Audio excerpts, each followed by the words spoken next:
All right, cool. So let's make some tomato sauce then. So typically for a Neapolitan pizza, you'll start out with San Marzano tomatoes. But if you can't find those, you don't have those, peeled whole tomatoes work just as good. I like to use the 800-gram can. That's what we have here at my local grocery store. And what we'll do is we'll just use the tools God gave us, break it down, and I'll show you guys how to make it. I'll go ahead and pop this open.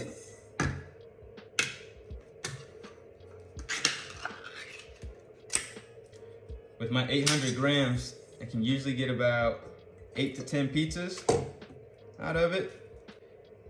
Dump all that in there, don't want no waste. And then for every 100 grams of sauce, we're going to do 1 gram of salt. So go ahead and grab your micro scale, get your bowl. I just use some regular salt. This is some iodized salt by Morton. And I just want us 800 grams, so we'll do 800 grams, we'll do 8 grams of salt, not 4. Public math, huh?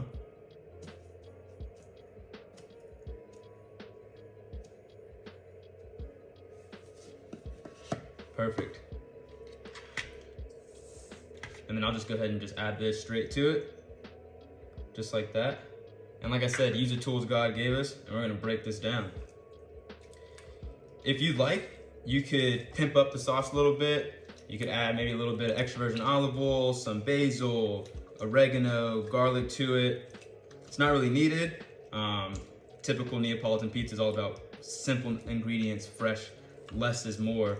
So I like to just keep mine just straight whole tomatoes with a little bit of salt to it. And that usually turns out pretty good. Once I've broken this down real good with my hands, what I like to do is just grab it a little bit, shake it out. Try to get those big chunks out of there. You get a lot of stringy bits, kind of like that. Try to get those out. I'll put those kind of back in the can. Get as much as you can. Try to save as much salsa. You don't really want to waste it. Another thing you can do if you want to, you can cook this sauce a little bit more, but I typically don't like to cook it. Once you cook it, you're adding more sweetness to the sauce, and we like that fresh sauce.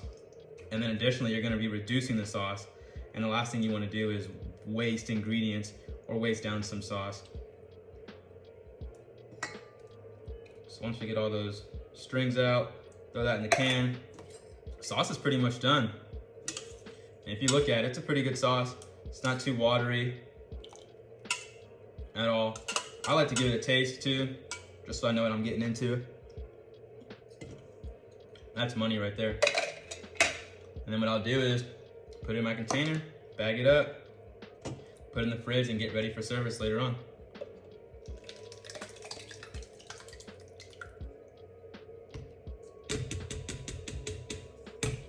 That's perfect. All right, and that's how you make my tomato sauce. Cheers.